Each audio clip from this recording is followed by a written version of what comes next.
thanks a lot for having me here. This is joining work was Casper Jorgensen, and the usual disclaimer applies as I work at the Federal. Was that your co-authors responsible for everything? Is that? That too.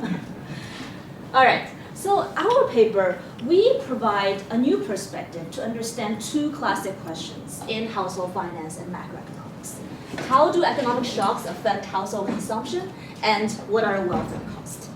So the traditional way to understand the first question is, now you look at what happens to someone's total monthly, annual, quarterly consumption expenditure, depending on what data set you're looking at, given an economic shock. And the second, to understand welfare costs, the literature is rooted in this strand of literature started by Bob Lucas that has this calculation done to understand if we eliminate business cycle fluctuations, how much how much spending can you recover? Well, if you have a completely smooth consumption trend versus one that is exposed to business cycle fluctuations. And what he finds is actually it's very small, something to the magnitude of 0.05% of spending.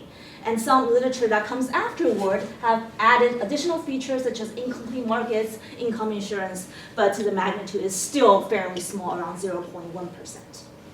So the new perspective that we want to raise is, instead of just looking at total consumption expenditure, we want to zoom into specific consumption bundles, okay?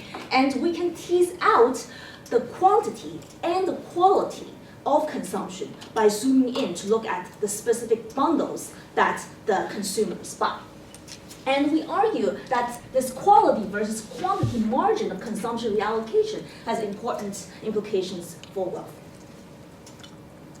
And this idea that we need to understand the quality of consumption is rooted in a series of work done by Angus Deaton from the 1980s. And you can see from this quote, he says that consumers choose the quality of their purchases, and the unit value reflects this choice. Moreover, the quality choice may itself reflect the influence price as consumers respond to price changes by altering both the quantity and quality. So the specific research questions that we attack here are twofold. First, to what extent do households exploit this quantity versus quality margin of adjustment in their consumption decision? And second, how does this trade-off affect the welfare implication of economic shocks? So just as a brief outline of the paper, the first part of the paper is empirical. What we do is we quantify this quality margin adjustment as a consumption smoothing mechanism. And we look at very granular household consumption data. And we show that given a negative income shock, 2/3 of the consumption reduction is coming from this quality margin.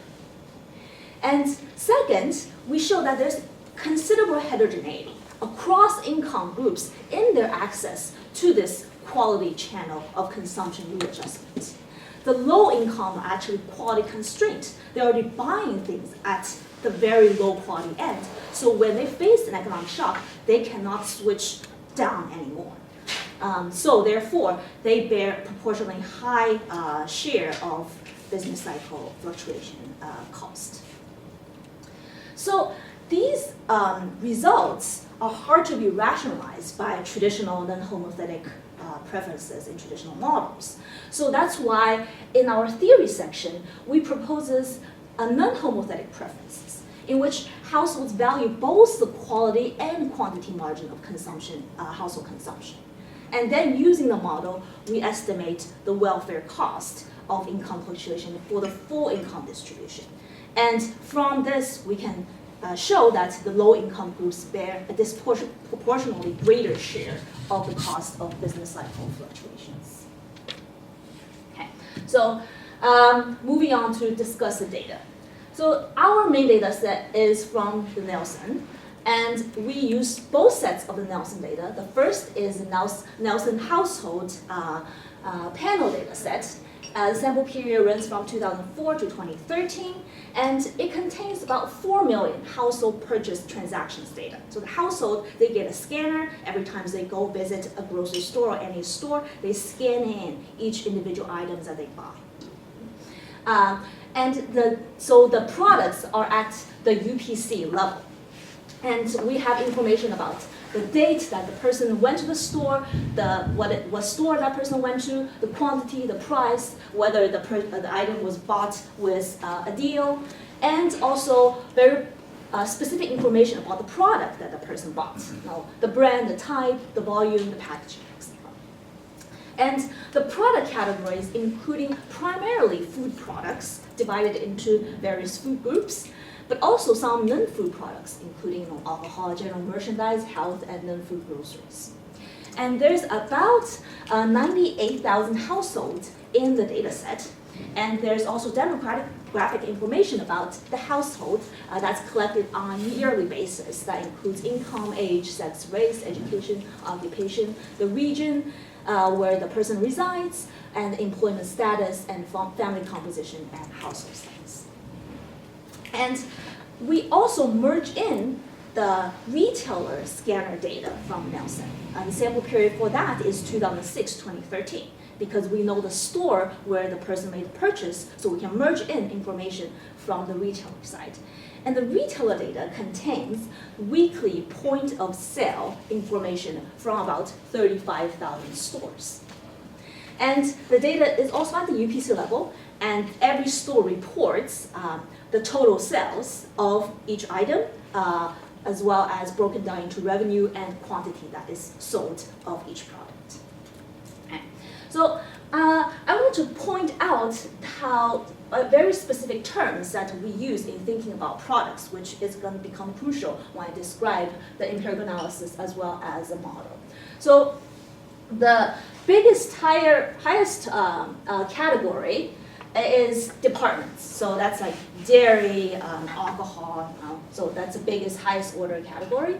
Then downward, items are broken down into product modules. So let's say for milk, it's broken down into refrigerated milk, but also other types of milk, non-refrigerated milk, are going to be in a different product module relative to the refrigerated milk.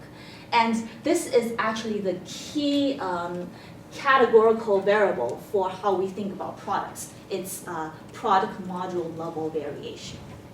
Then within product module, you get to very specific UPCs. So for example, within the product module of refrigerated milk, I was living in Berkeley when I did the most work for this project. So one example is Berkeley Farm Organic 2% milk, but you can think of all the milk brands that you could buy, and these will be falling under the umbrella of product modules.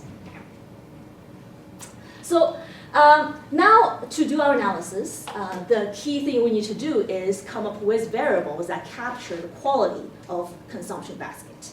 And how we think about that? Well, when you buy a product, let's say refrigerated milk, you can choose how much milk you want to buy or what quality of the milk you want to buy. And we can extract how much you want to buy directly from the data. That's easy. And we need measures for quality that reflect the perceived quality of the products.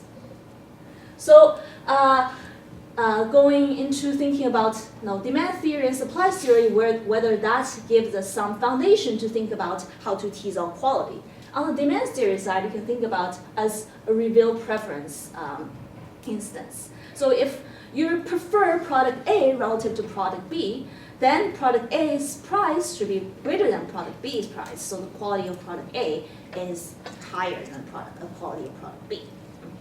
And on the supply side, you can think of a similar idea. So marginal cost potentially is increasing quality. You might need higher input cost. There might be some specialized input cost, let's say if you want to produce organic products. So price will be increasing in quality. Yes? Wouldn't market power also play a role? Market power definitely would have an effect. So that could also come into this direction as well. But we're not really trying to tone down on what is the theoretical foundation for this. Yeah, because Thomas Philippon has this whole literature saying that the quality of products in the US is much poorer than in Europe. It's much more expensive.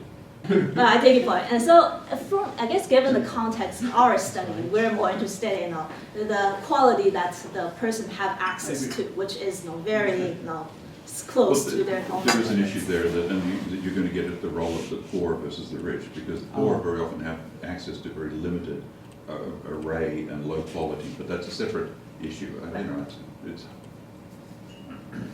Right, point. Yeah. All right, so we come up with actually 2 sets, 6 quality measures. Getting actually capture the quality of the products is difficult. So we are not as interested in the specific quantitative value as in getting qualitative directions in our empirical analysis to see whether the measures correspond to what we're thinking.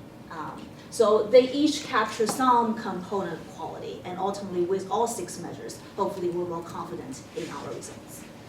So the first set is focused, zooming in on just looking at household demand, so the household panel data set. And the second, we take into account also the supply side. So looking also, merging in the retail data set and looking at what's being purchased in your neighborhood and controlling kind of the supply of the products in your neighborhood. So note that all the measures are constructed annually within a product module and size unit. So we are looking at quality variations within product module, so within the category of refrigerated milk. And it's also size unit specific, so we're not like comparing gallons with ounces, etc. Okay, the first measure is this average price measure. So this is a baseline measure. It's simply taking the ratio of total expenditure, that's the household spent in product module G, over the volume that's spent across all the UPCs U in that product module. Okay, so this is just average price measure. The second, we do a UPC price ranking for all the UPCs in a product module. So the R here, the R in the equation, is this quality index that we construct. How we construct it is we rank all the UPCs in a product module.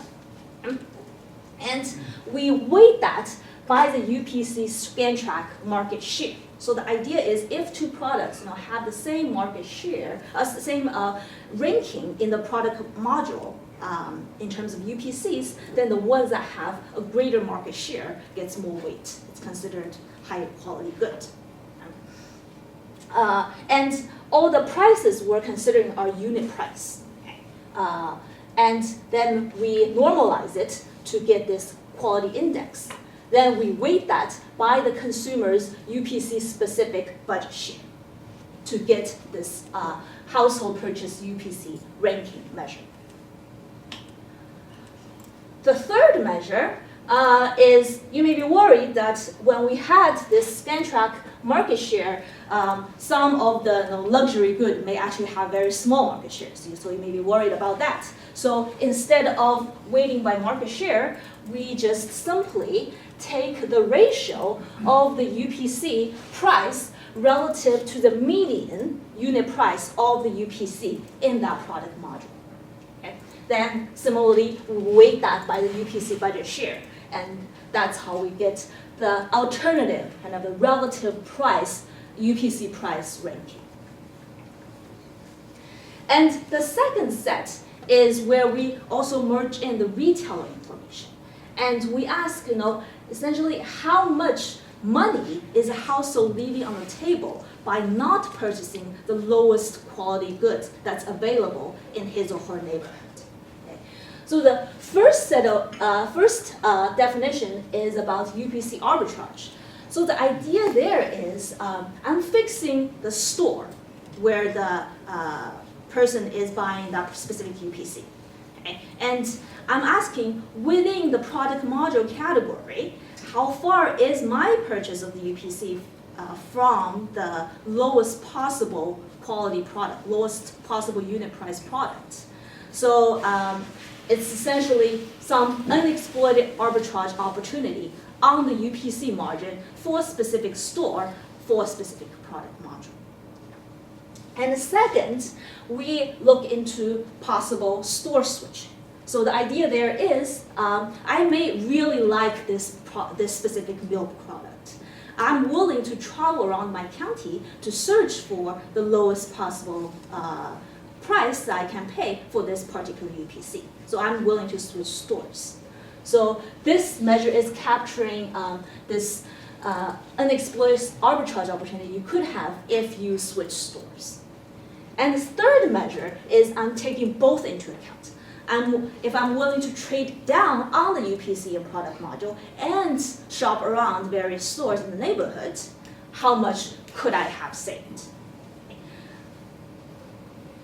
Okay. Now with these 6 quality measures, we study, given an income shock, how does that affect the quality of my expenditure, but also the quantity and the overall consumption expenditure. So the y-axis variable is consumption expenditure, quantity, quality for household H in a specific county C of product module G, okay, at specific time T. And the main shock variable that we study are using monthly county level unemployment rate. So the idea there is that it could potentially reflect your income shock due to 2 channels. One is potentially a direct channel. If you actually lost your job, you're going to hit with income shock. Or it could be expected income shock going forward. So that also might affect your consumption. We interact also this unemployment rate with different income quintiles. And we're interested in whether the shock affects people of different income categories differentially. Okay, our controls include employment status, shopping trips, unique store visited, and all the regressions control for household product module fixed effects. So we are looking within household, within product module. Okay? And we have month-year dummies and standard errors are clustered at county level. So our main estimates coefficient of interest is beta 1 and beta 2, especially beta 2, because that tells us how differentially are the shocks affecting people of different income groups. I was wondering if the county level unemployment rate could affect the bundle that you have available to you.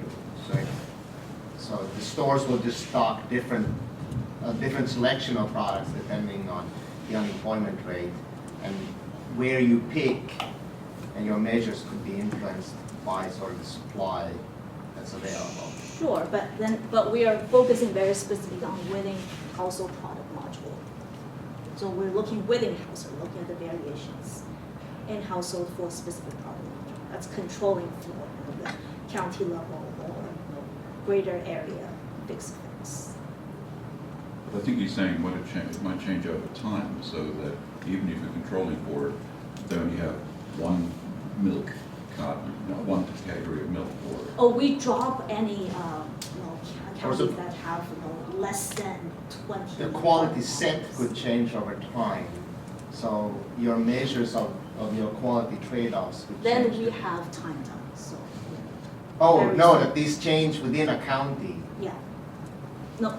Within a county, depending on the unemployment rate in that county, Right. you're going to not stock the highest level quality of milk anymore because nobody's buying it. So the set is now just the lower quality milk that's available. But as long as there's still variation in Yeah. quality. Okay, What is that? yeah, I was just wondering if it affects your measures about your quality, what quality you're picking, because it's based on a rank, and if ranks are not available anymore. So the second set of our measure I was describing is taking into account how Right. much milk is there in the neighborhood. Yes. Right. So those should maybe address your concerns about maybe some of the milk just aren't available anymore. More. Okay.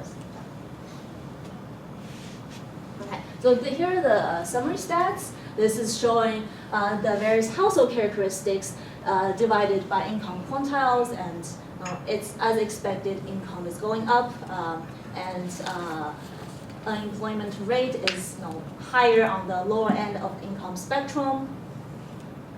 This is showing summary stats about the consumption variables. so the household expenditure variables and the quality measures that we have. And as we are going down to the higher end of the income spectrum, we're seeing higher quality product spots overall for all the measures that we have constructed. All right, so this is the first set of results, just looking at first column, total expenditure, log total expenditure, second column, log volume, so the quantity, and third column, log average price, so kind of the baseline quality measure that we're using. And looking at just the first row is looking at the average effect of income shocks on household expenditure. And in terms of economic magnitude, a 1 percentage point increase in local economic unemployment level is associated with 0.6% reduction in monthly expenditure. And it can be broken down into quantity and quality. And according to these measures, on average, 2/3 of this effect is coming from the quality margin and 1/3 from the quantity margin.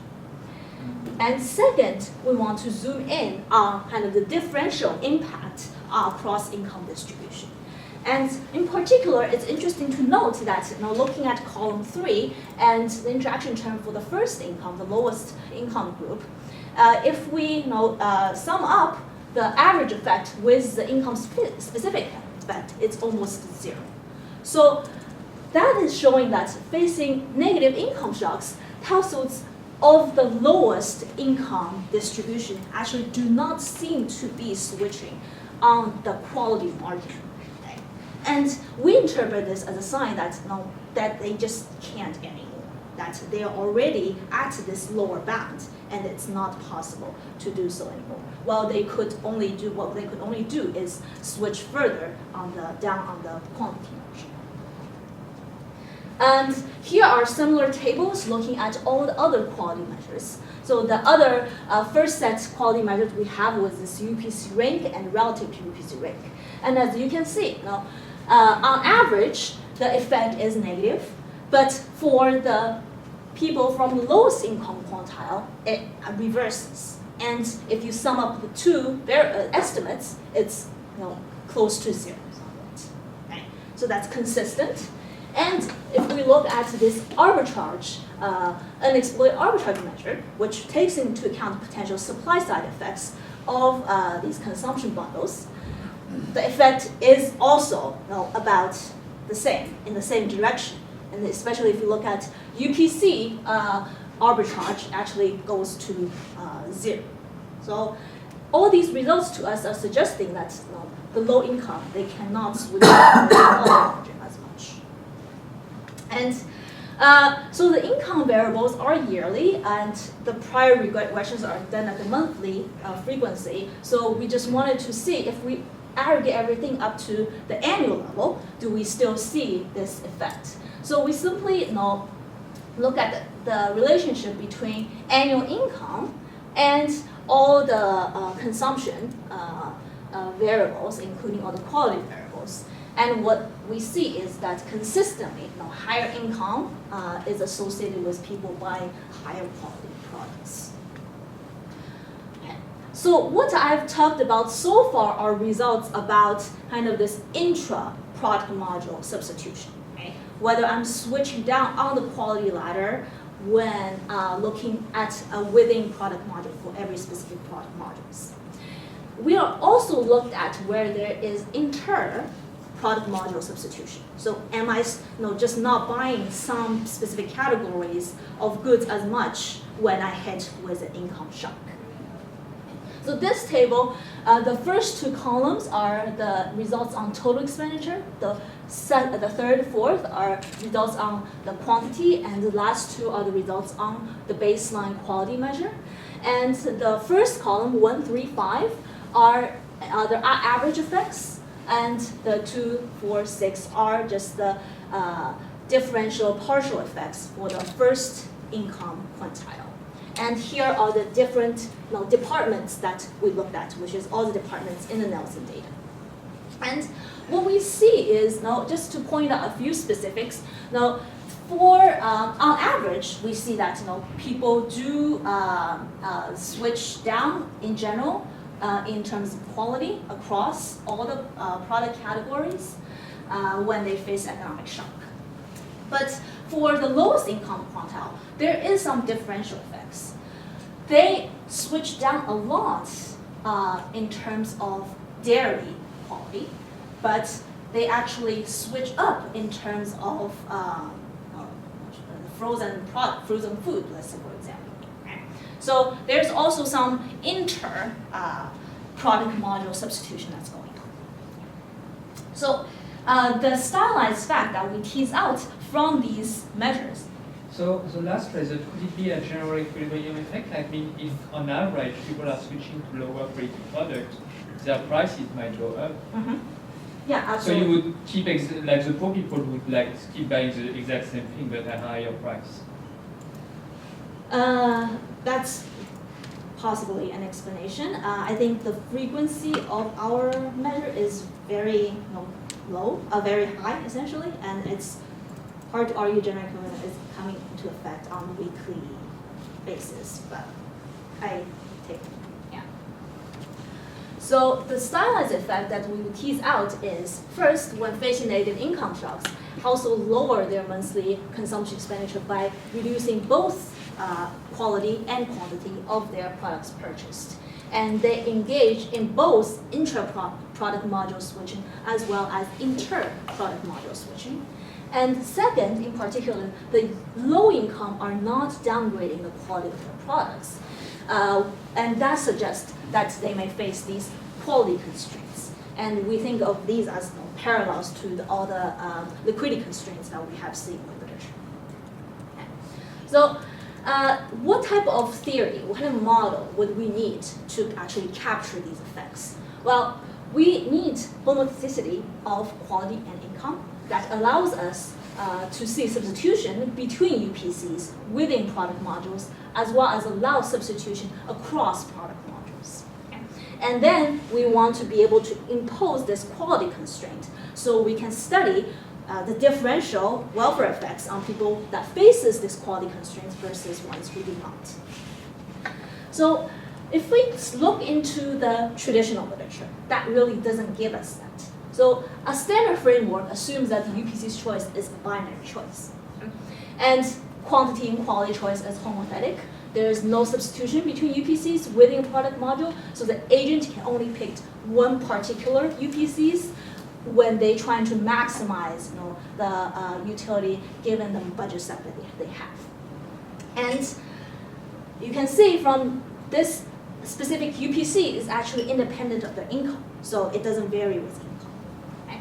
And the budget shares across the product modules are held constant with homothetic preferences. And there is no constraints on quality in the traditional framework.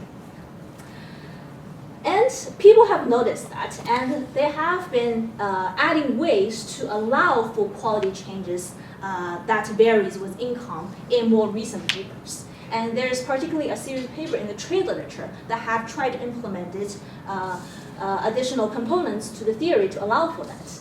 And what they've been doing is actually just adding income into people's preferences. So they're just imposing that the quality of your product that varies specifically with income. So they're just assuming it from the beginning.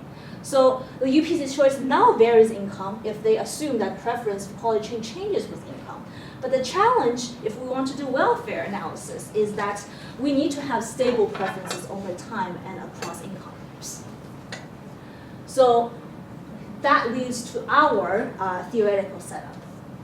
So the aggregate utility function is the agent maximizes the utility by choosing consumption bundle of quantity Cj. J is for product module, Qj, and quality product of the product Qj across all product modules J. Okay? And this is the standard CES aggregation setup.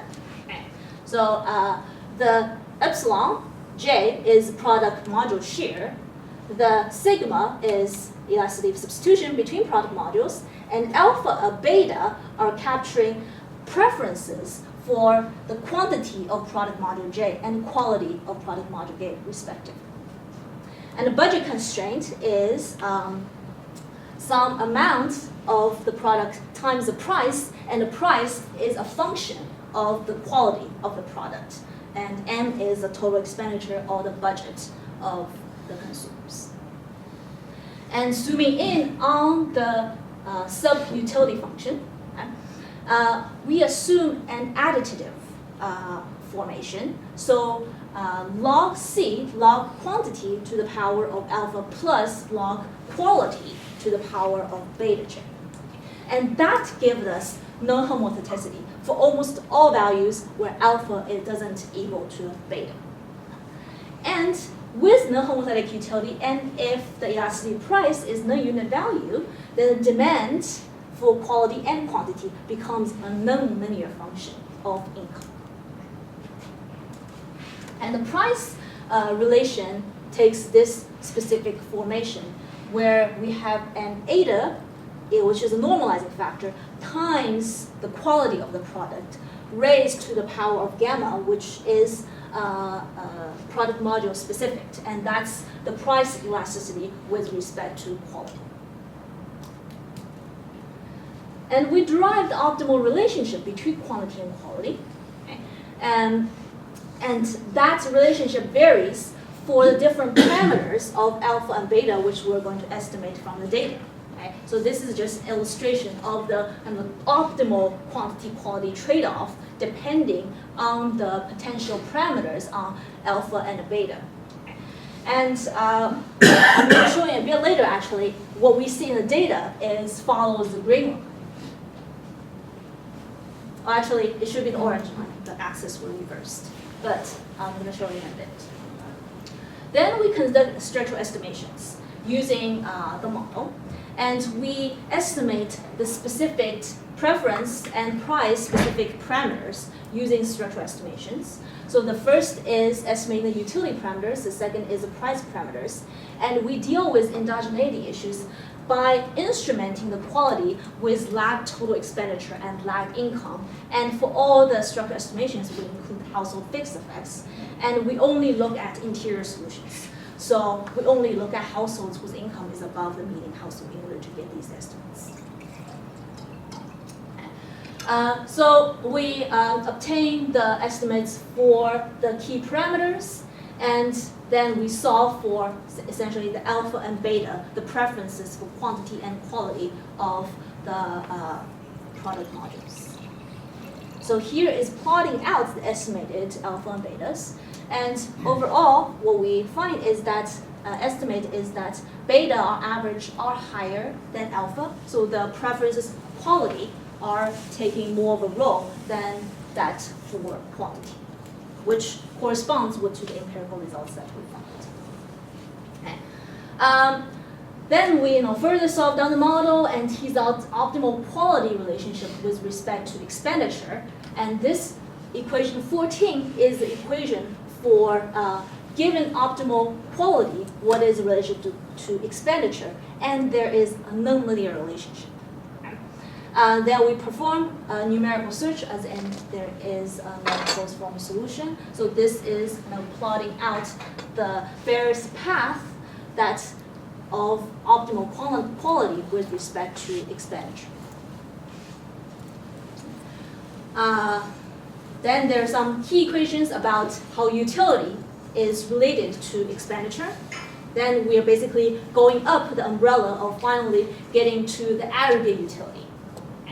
So this equation 17 is just once we aggregated everything, solved everything down within product module, we can aggregate everything up to a cross product module. So for almost any alpha and beta, this utility function is non-homothetic in its inputs, quantity and quality, and therefore also in expenditure M. And if we just as illustrate, this utility function is concave in total expenditure. And furthermore, the budget shares are nonlinear. So this is plotting out to give a sense that our utility function setup allows for inter-product module substitution. So here we have considering two product modules, and the agent really prefers the ones that we're not plotting out relative to the ones that we are plotting out. And as you can see that as budget share comes smaller, the total expenditure that's spent on this particular product module is going down. Okay, so product budget share is changing with income with our setup. Then we conduct welfare analysis. So how we do that is we impose quality constraints. Okay? We solve the utility maximization problem as a constraint optimization problem, and we impose a lower bound on Q, on the quality that the consumers can purchase, and we solve the problem numerically. And right now, what we have done is calculate the welfare as in equivalent variation. So comparing an unconstrained agent versus a constrained agent, how much money can I take away from the unconstrained agent in order for that person to be indifferent with the consumption of the constrained agent. Here is a plot showing the constrained versus unconstrained optimal utility as a function of their monthly budget. The baseline, so the lower bound on the budget is normalized to 100. So anyone with budget lower than 100 are going to face this quality constraint. And as you can see, the utility is lower than that for the unconstrained agent than for the constrained agent. Here is plotting out the utility gain.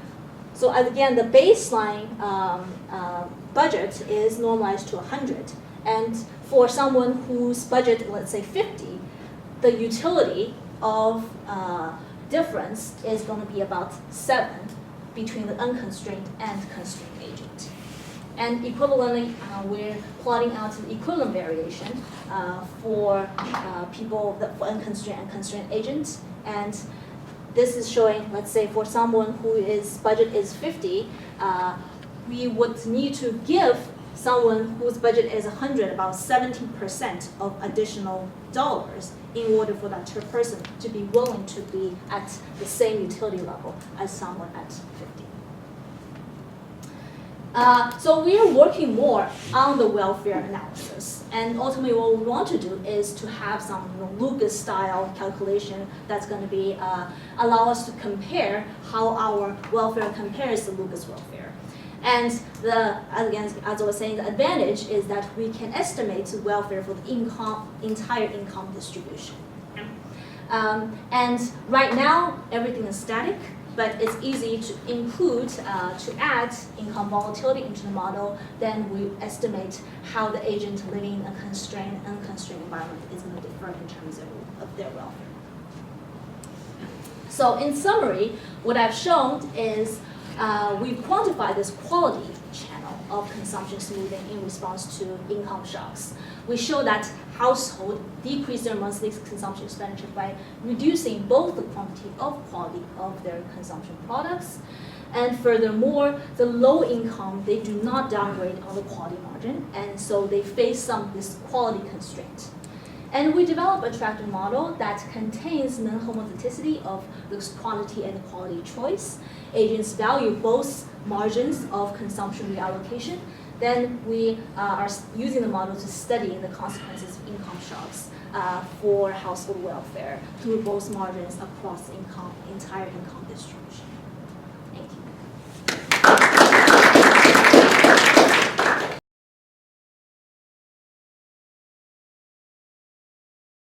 I really enjoyed this paper because it gave me an insight into the project. I think the paper does not do the project justice, and I say that in a complimentary manner, in a sense that I think the ideas of the project are important and exciting, and it's a bit like they've got a tiger by the tail. And I think that's a compliment in the sense that you're asking very important, exciting questions, and it's really hard to pin all of this down. So I want to focus on that aspect because I want to encourage even more work in this area.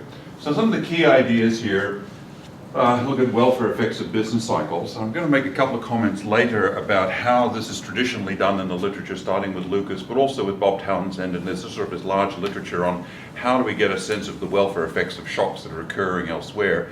And I want to make the point that it's very, very risky sometimes to look at those sorts of reduced form relationships and draw reliable inferences. So that's one concern. One of the things that's the key ideas, which was well made, is we're looking at risk management in the face of shocks, thinking of them in terms of either consumption levels or consumption qualities. So we can think of these, and I'm going to come back to this a little bit more formally later, as two of the attributes of the consumption bundle. One is the quantity and the other is the quality. We could also look at time dating as an attribute. There's any number of things that we could look at, but it's anticipating that we're looking at multi-attribute risk aversions. We'll talk about that later. There are some challenging inferential problems, which you presented, and I'll talk a little bit about those later. I think they're solvable, and they've done, the more I read the paper, the more I read the details on the paper, particularly on the vexing issue of measuring quality, the more respectful I got of what you were doing. So I think it is actually a lot more impressive than it's possible to explain in the limited number of pages you have in a paper. And there's some simple solutions there. One of the joys of the generation that you live in and you guys live in is that you can have these online appendices that go on for pages and pages and pages. If I have time at the end, I'll tell you a happy joke about that sort of thing that occurred to me at the beginning of my career. But you can have long appendices and helps tell a story. And I think one of the problems here is that the very, very careful work, there's a lot of issues that they're concerned about, and they have to be buried in footnotes on defining quality. One gets buried in that, and you lose track of the main flow when you're reading the paper. But that's an easy solution. One of the most fascinating aspects of this is the distributional differences between the rich and the poor. And I say story in the sense that, and I've commented on this, that very often we see data and we go, here's a story that explains it. That's fine. Nothing wrong with that. And I think this is a really interesting and important story, and I actually buy it at some gut level. Turning that into, I can give you proof of this, is tougher. So I think one needs to stay with the story because it's an important one, but I think it sort of begs for somebody to come up with alternative explanations. And you heard some of them in the various questions, and I'll raise some of those as well. That doesn't mean you shouldn't do it, but I think we should just sort of be aware that I wouldn't hang the whole project or the whole paper on proving that result, but that's a really interesting story that comes along. And I highly encourage people looking at distributional impacts. One of the things, and this is a term from my old teacher, Ed Lima, I'm just disgusted at the Gaussianity of people looking at average effects. The hell with average. I care about the distribution. There are winners and losers here, and I care about the distribution. So I was very happy to see, interquartile ranges presented, and that's the kind of distributional stuff that interests me a great deal. The empirical approach is what I'll focus on now, because it's really twofold.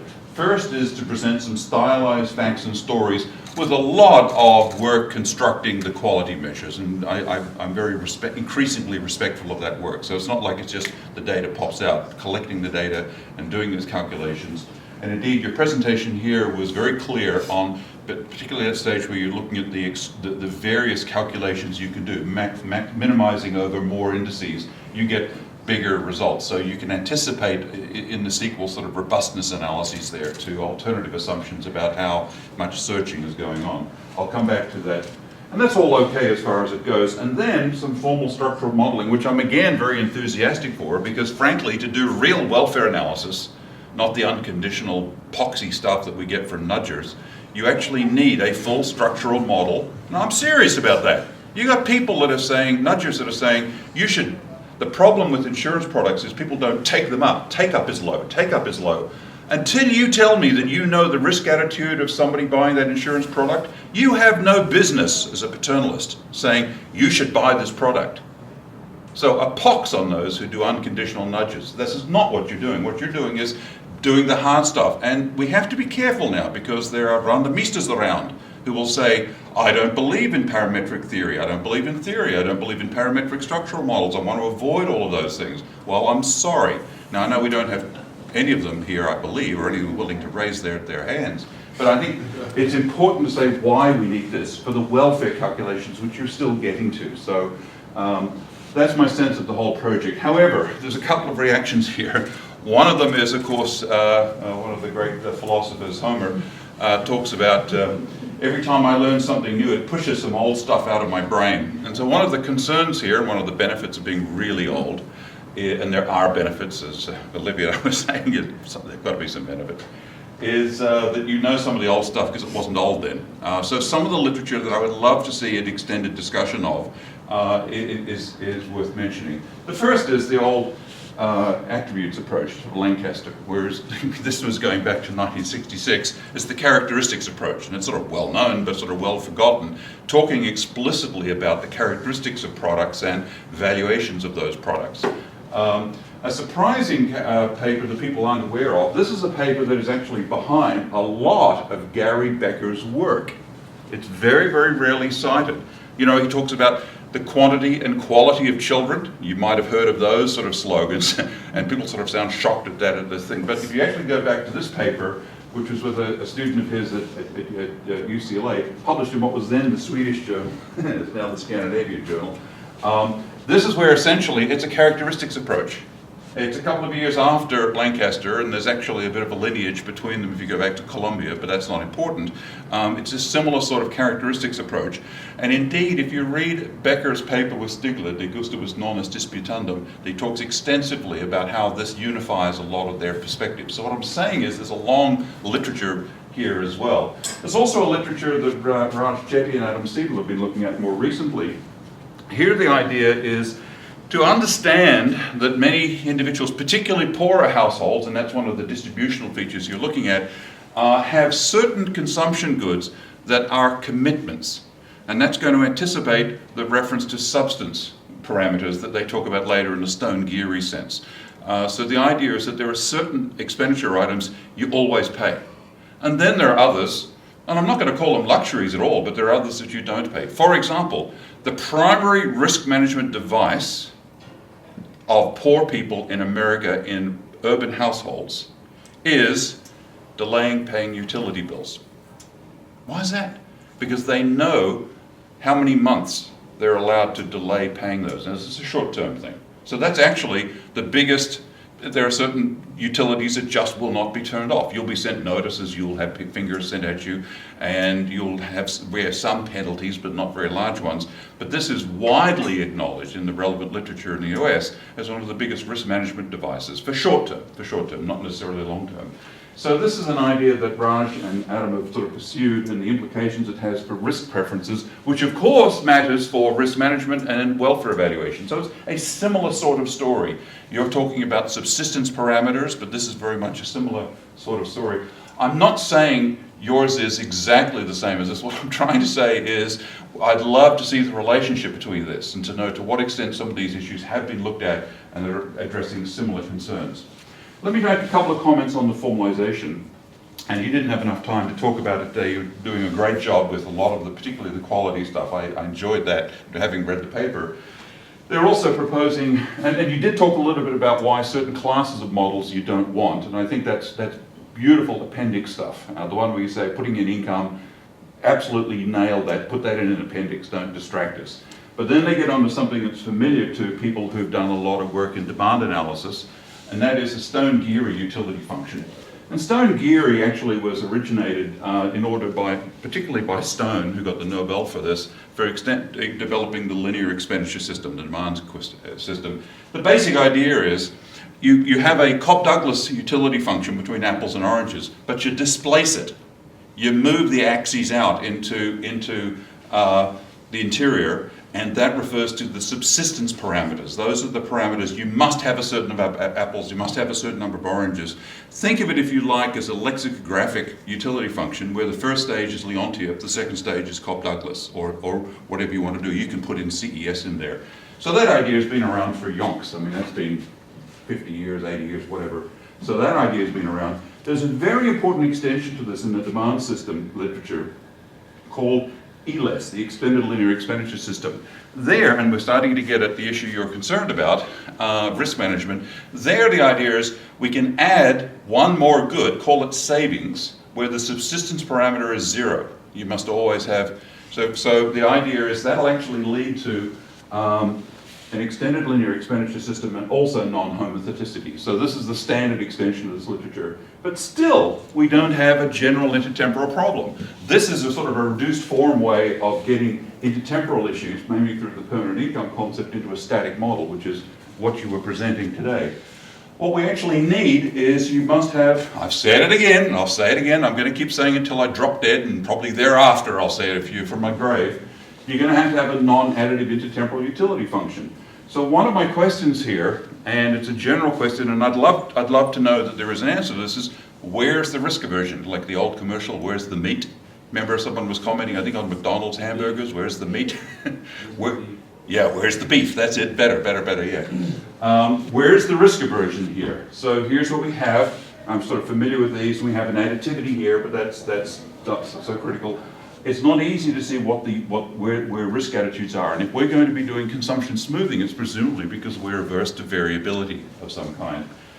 One of the reasons we need this, and this relates exactly to your model, where you're saying there's two attributes of the consumption bundle, the level and the quality, is if we have, let X and Y be typical elements of that set, and let utility be defined over both of these. Here's your C, your level, and here's your quality.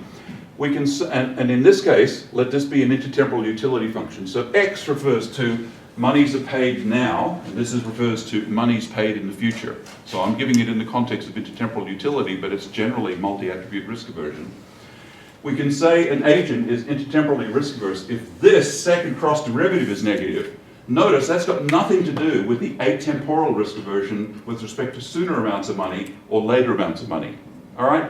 Now, instead of that being sooner or later, let that be levels and that be quality, which is to say your risk attitudes with respect to the variations in the quantity and your risk aversion with respect to variations in the quality bear no relationship to the interaction between the two over. So you can have, this is a theory of multi-attribute risk aversion. It originated as a theory of intertemporal risk aversion, but there, time dating is one of the attributes, the level is the other attribute. All I'm saying is the theory is completely general, and in fact it is called multi-attribute utility. But here's the point. There's different levels, there's different meanings of the word risk aversion. So if we're going to do risk management over time, we actually want a third attribute here. You need a three-attribute model, quantity, quality, and time. Then you can seriously talk and correctly talk about risk aversion over time and the extent to which you're trading off quantity and quality. And this I refer to the literature here. The only reason to read my paper is I refer to the literature, that's all. So the implication is we're missing, let me summarize 2 points here. Are consumers risk averse over anything? Are they averse to business cycles, which surely risk over time? So that's the point. I'm going to skip the empirics, couple of quick issues here, lots of challenges. It was well explained, reduced form and structural model. Quality, it raises a whole host of issues. So I sort of talked about, what about different vintages of wines? Well, you have a different barcode there. But then, you know this from looking at Amazon. If you're buying a printer, and they show you an array of printers, are they the same code or are they different? They've got different UPCs. They actually have different UPCs, but in some sense they're comparable. That's a hard trade-off to do, okay? And the point that Deaton was making also is that you do see massive variations in quality for the same product in different locations. If you go to poor urban parts of Atlanta, which we have done as part of research projects, you actually will see the same Berkeley milk charged at a different price at a local corner store than you'll see it in Publix. And fancy schmancy people like me go to Whole Foods and just pay a premium for being in Whole Foods. So the question is that market power as somebody raised, or is that just lack of shopping? Or is there a benefit from me shopping at one store rather than going to one store for this product, one store for that product, one store for that product, one store for that product? All I'm saying is, and in some sense, one has to allow for that, or at least be aware of those issues. I'm going to skip over this, and I don't have time according to the clock. Thank you, Thomas, about this approach, doing reduced form work, which I think we want to be aware. I just want to close on this point. And here, when we're doing behavioral welfare economics, we absolutely need structural models of risk preferences. We also need close attention to theory, as is proposed here, and that's the bit that's still being delivered, which is fine. It's easy to slip up, and I've already alluded to Ben Handel attributing all of the welfare cost to inertia in healthcare. When there's a simple preference story there, people prefer, they're intertemporally risk averse. Now, I'm not saying preferences explain 100% of inertia. That wasn't my point, it's not my point. The point is, if you make the assumption he made, you're going to generate all the welfare costs. You've got to get the technical theory right. There's also some need for some serious methodological, indeed philosophical discussion, which I talk about here. So, here's the conclusion. This is actually a really cool project. Here's these two guys building this net, and if they pull this off, they'll eat like kings. I mean, it's a really great project. It's got tremendous implications, but you're going to need to build a bigger net, or as they say in Jaws, get a bigger boat. Thanks.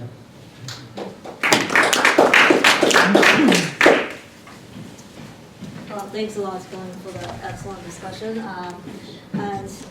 And just the point about risk is very well taken. And right now, we're really like at the very foundational level of thinking about a utility function that can capture two margins and give us all the features and contains the qualities we want to capture about homogeneity. So the next step, as I was saying, was to do more Lucas type welfare calculations, which is going to force us to think about risk and adding these parameters to our model. So that is very much what we are planning to work on, think more about. And the points about the empirical side, so we are, as I was saying, looking at just within household variation, and we have time fixed effects. So if we are worried about some neighborhoods with more poor people, they may not have access to some other product categories, but just looking within households, that would control that effect. And of course, for people who have to shop at many different stores to get the deals that they want, there's also some welfare cost there, absolutely. But that's not the margin that we are all worried about. Yes. Yeah, I was wondering, what about rich people? So if you're already buying the most expensive cheese, and now you get richer, you would like to buy an even better cheese, but you're quality constrained. You go to France, I'm told, right? we were on to that, but isn't it a little effect? I mean, maybe we shouldn't worry about rich people, but they are equally hurt in your model. So our model is, like Glenn was saying, is trying to look at the per system level. So there are lower bounds that we impose on the quality that the person can have. Now you're saying everywhere you go, there's going to be an upper bound too. But I think his problem is going to have a negative market data, right? You're concerned by this thing when the stock market, when the economy is doing very well. So it's not as bad as like. Sure, there's a negative data, but still, distributionally, but you can think of certain commodities where there's no effective upper bound. Take cheese is a good example. Wines are another example, an easy one. But then there's some like milk. You can think of you can get your fancier, schmancier, blah blah blah milks, but there's an upper bound. So I think it would vary tremendously. Now you may not care about that in a social welfare sense, but their first objective is to calculate individual welfare correctly, accurately. Then in an SWF sense, that's an entirely separate point.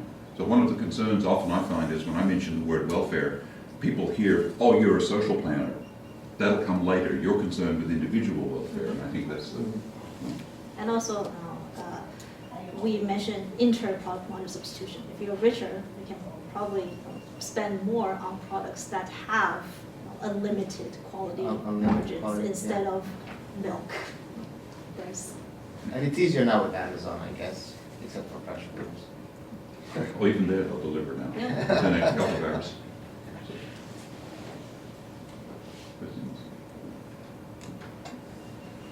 Thank you. Thank you.